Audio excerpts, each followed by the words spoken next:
Hello, this is Peter with another video. Today I thought I'd do an update on this White Sapote seedling that I've attempted to propagate. If you recall my last video, I did graft onto this. I did a chip bud graft of a McDill bud, which had taken, but it hadn't started pushing at that point.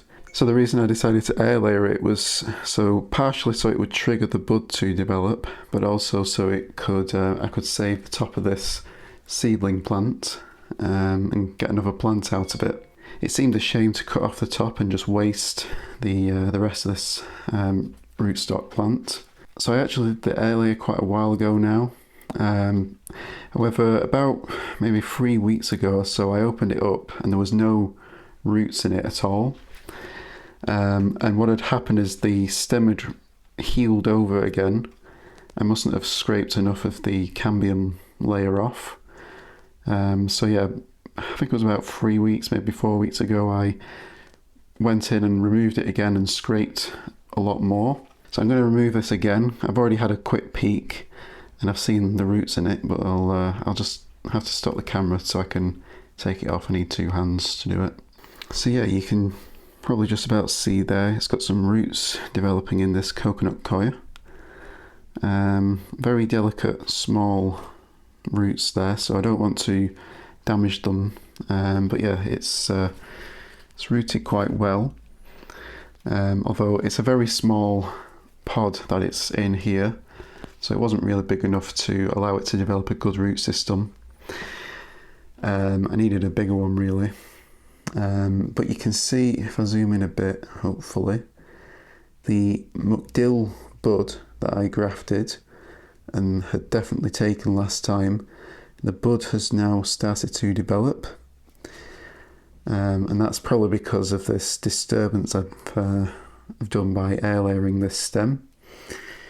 So what I'm going to do now is I'm going to just clear some of this off here. And I'm going to cut just above where the bud is there, where these roots come out. And then I'm going to take this root ball here, this small root ball, and plant it in this other pot that I've got at the side here. I'll probably cut the stem back a little bit as well, because I don't think it could handle all these leaves on its own root system, on that small root system there. Obviously this pot here has a big root system. It's already completely filled out the pot. It needs repotting really. But I'll probably leave it in this pot for this McDill to get established a little bit, and then I'll repot it probably in a month or two's time. So yeah, let's just cut this now. I'll hopefully you can see that.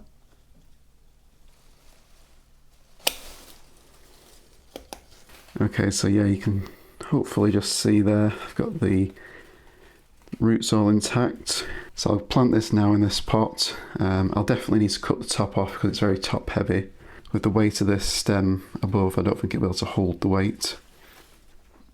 Okay, so I've now potted it up, and I've also cut the stem up here, so it's only got a small stem now. I might also remove some of these leaves as well, just to remove some of the water loss from transpiration. So this very bottom leaf I'll remove that one as well,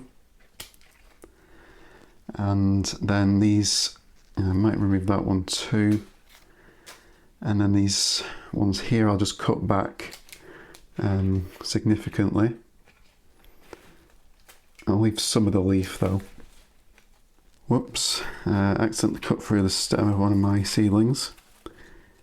In fact, I might be able to graft that back together. If I tape it up, it might be alright.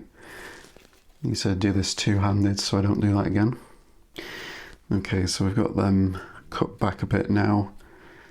So hopefully that'll help the plant get settled in now, this little air layer. And then this McDill bud graft that I did here, I'm hoping will now start to develop. I had to cut it back more because the stem was a little bit damaged. I think my secateurs are not the sharpest, so yeah, they didn't cut very well. So yeah, I had to cut it back a little bit more. Another thing I also wanted to feature was this cutting. This was a White Sapote seedling rootstock that I cut the top off when I was grafting on another plant, and you can see there's a root just starting to develop there. Now this is the second one I've managed to root. The first one is already potted on and growing in the greenhouse. It seems to be doing quite well. I used this hydropod, which I've got downstairs, to root the cutting in the same way I've done with this one. I think I might have put 3 cuttings in originally, or at least 3, maybe 4, and 2 of them have definitely worked or rooted. The others didn't. But I think I'll try it again with this stem which I've just cut off. So I'll cut this up into smaller sections and put them in the hydropod. Have a go at rooting the cuttings as well. White Sapotes do seem to air layer and root from cutting quite well. So yeah, I'm going to give that a try and root some more cuttings from it. Now of course the seedling will probably be faster and more vigorous. It's just here it's very difficult to get hold of seedlings, so if I can root some from cutting or air layers, it's going to be an easier way for me to propagate them. I guess my preference would be if I had a mature grafted variety with plenty of stems and I wanted to take a stem off, I could air layer that stem so I can skip the whole process of grafting or trying to root cuttings. Air layers are much better in my opinion because you can keep the plant or keep the stem on the plant, and if it fails you can always try again. Or if you cut it off, it's you know, it could fail and that's it. You've got to wait for a new stem to grow. So I do hope to air layer from my larger McDill eventually, but at the moment it's too small to be able to do that. I need to let it mature and grow a lot more. But yeah, I'm very pleased with the success so far with the air layer, my grafting attempts, and of course the rooting the cuttings as well. I'll put this back into the propagator just to let that root develop a bit more. And then, as I mentioned, I'll also cut this stem up here and make some more cuttings out of it. Not going to waste any of it. So yeah, I hope you enjoyed this video. Don't forget to like, subscribe and hit the notification bell, and be sure to keep well up to date on how all the White Sapotes get on. So thank you all for watching, and I'll see you next time.